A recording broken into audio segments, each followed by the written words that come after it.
Hello, good morning.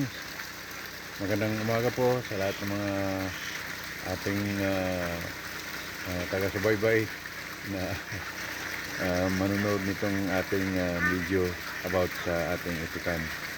Ito po yung latest video ng ating itikan. Today, May 11. So, at this morning, nasa ating munting farm at kinuha na natin ng video itong ating mga itik, no? So mag-umpisa po tayo sa ating napulot na itlog kanina. Alhamdulillah, at unti-unti nang bumabalik yung kanilang mga itlog, no? Ang laki kasi nang nawala sa kanilang itlog since na naiba yung timpla ng kanilang pagkain.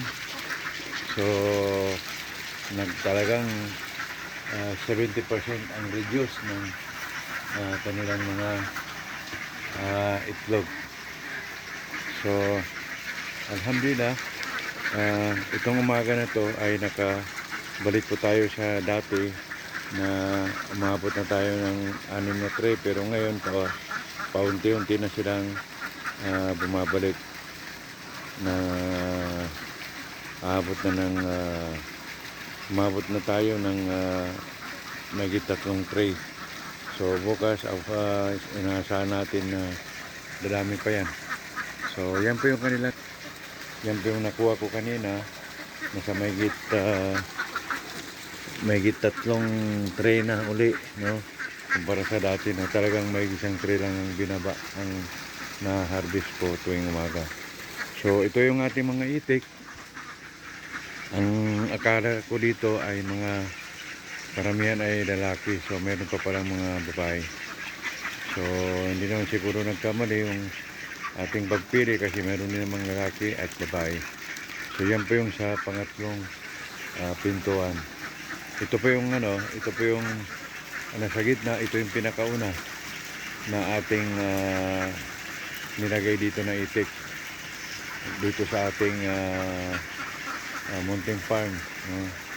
So ito po yung kanilang restroom, kumbaga, no? Diyan sila nagpapahinga. Sa tuwing umaga ay atin po silang pinakakawalan dito sa area na to. So pagdating ng hapon ay bumabalik ako dito at pinapapasok ko naman sila uli para sa kanilang pangingitlog. So yan po yung ating ginawang kaninang swimming pool, pero babaguhin po natin yan, no? Papalitan po natin yan kasi mas maganda yung mahaba, dahil sa ganyang klase po ay pagka sila sabay-sabay hindi po magkakasya yung mga itik dyan nasa first batch natin. So dito naman sa kabila, ito kanina pa to gustong lumipat dito sa kabila, lalaki nito. Yan po naman yung area nila, pero medyo malawak to sa kabila eh. So yan yung kanilang area. So meron ding katulad nun sa kabila, kinuha po din natin ng ayun, oh, nagpo-produce ng itlog, oh. Ayun, oh, kung napapanood ninyo yun, umaga pa lang nagbibimbangan na. So yan po yung pangalawang ating ginawang swimming pool dito sa second batch na ating ginawang paliguan ng ating mga itik.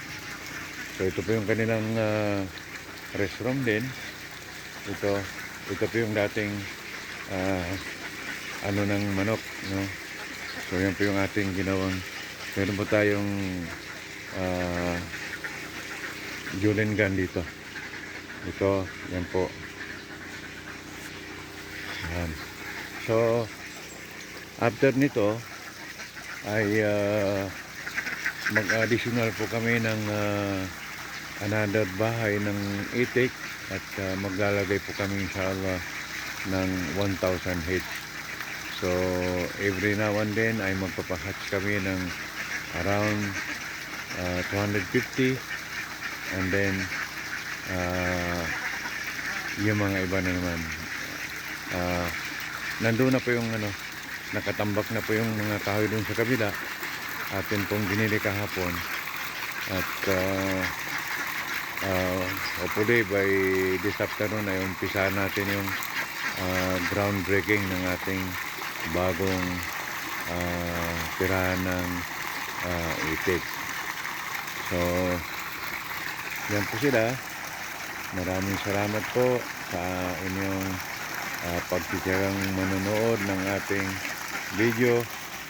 So bawa po tayo. Ayan, pagka mamaya ng kaunti, siguro mga a minute, ay papatayin po na natin yung ating water pump doon sa baba. So hindi na masyado hirap yung yung ating mga itik kung sa tubig lang, no?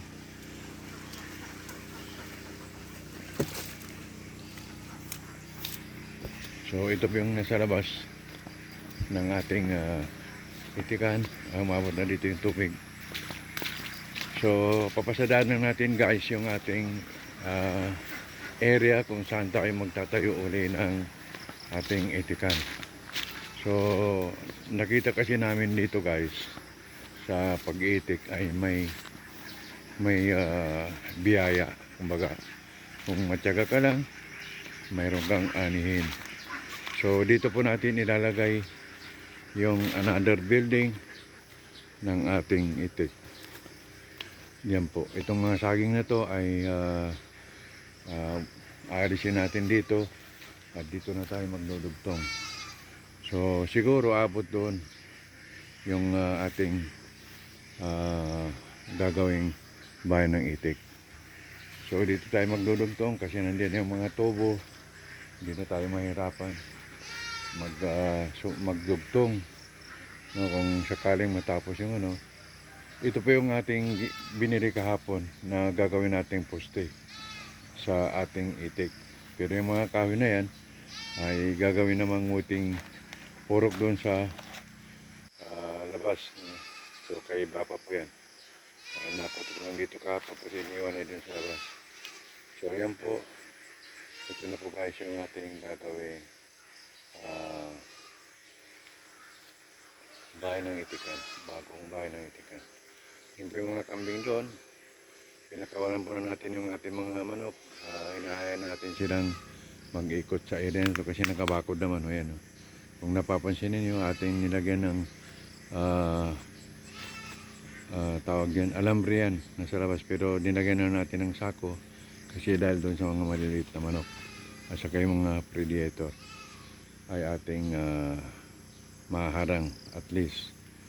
So napapansin niyo guys, yung naririnig niyo yung andar ng yan, ating water pump sa baba. So pupuntahan ko na at ilap ko na kasi puno na yung ating mga drum.